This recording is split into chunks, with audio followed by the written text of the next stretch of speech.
The first thing I would say is that if you're dealing with someone who's depressed and they're really depressed, you should try giving them antidepressants. Because if they die, you can't help them. Okay, so if you're suffering, you are obligated, in a sense, to hold on to whatever rope someone throws you. And one of the things I do with my clients all the time, especially if they're really in trouble, is to tell them, look, I don't know exactly what's going to help you, but don't arbitrarily throw out any possibilities because you might not have that luxury. Antidepressants help a lot of people, and there are technical reasons why that's the case.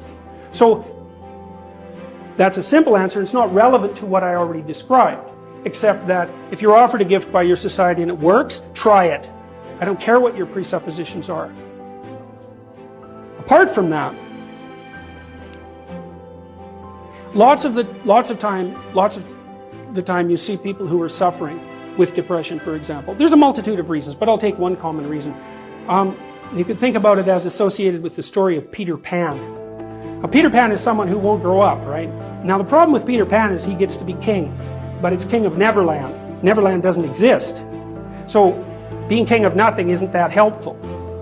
Well, one of the things that you often see with people who suffer from depression, and I'm not making a blanket statement about the cause of depression because there's lots of them, is that people who don't have enough order in their life tend to get overwhelmed.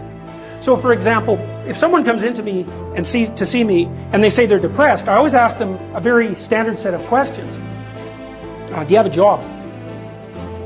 If you don't have a job, you're really in trouble in our society. First of all, your biological rhythms tend to go off the rails right away because there's no reason to go to bed at any particular time and there's no reason to get up. And for many people, if they don't get up at the same time, they foul up the functioning of their circadian rhythms, and that's enough to make them depressed right off the bat, especially if they start napping during the afternoon.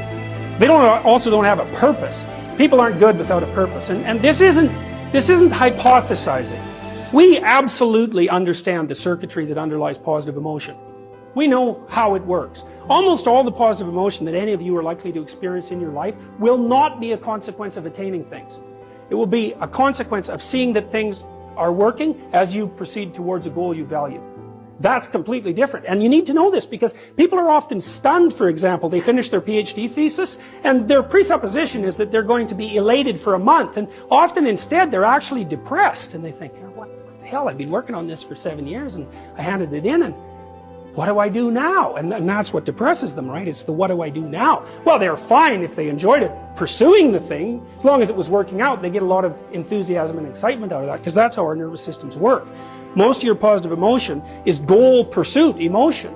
If you take drugs like cocaine or amphetamine, the reason they're enjoyable is because they turn on the systems that help you pursue goals. That's why people like them. So if you don't have a job, you got no structure, that's not good. Plus, you tend not to have a point. So you're overwhelmed by chaotic lack of structure and you don't have any positive emotion. Well, do you have any friends? So sometimes you see people who are depressed, they have no job, they have no friends, they have no intimate relationship, they have an additional health problem, and they have a drug and alcohol problem. My experience has been if you have 3 of those problems, it's almost impossible to help you. You're so deeply mired in chaos that you can't get out because you make progress on one front and one of the other problems pulls you down. So one of the things I tell people who are depressed is like, don't sacrifice your stability. Get a job, even if it's not the job you exactly want. Get a damn job, you need a job. Find some friends. Get out in the dating circuit. See if you can establish an intimate relationship. Put together some of the foundational items that are like pillars that your life rests on. Well, that's the practical thing to do. So that's one example with regards to depression.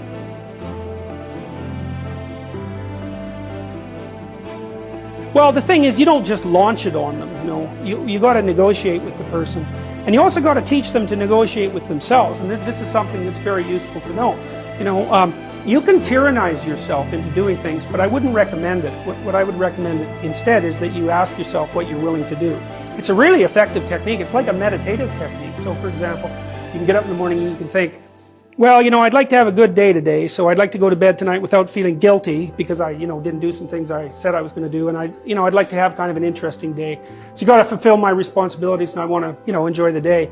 Then you can ask yourself, well, okay, what would I have to do in order for that to happen that I would do?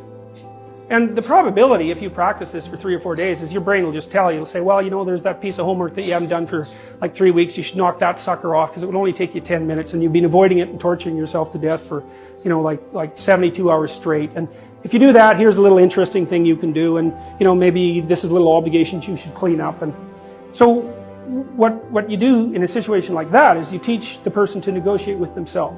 Say, well, let's figure out what your aims are. You've got to have some aims, whatever they are. And they might say, well, I'm so depressed I don't have any aims. And then I say, well, pick the least objectionable of the aims and act it out for a while and see what happens. Because sometimes your emotional systems are so fouled up that you have to pretend, you have to act the thing out before you can start to believe it. I mean, people always assume they have to believe and then act, but sometimes that's true and lots of times it isn't.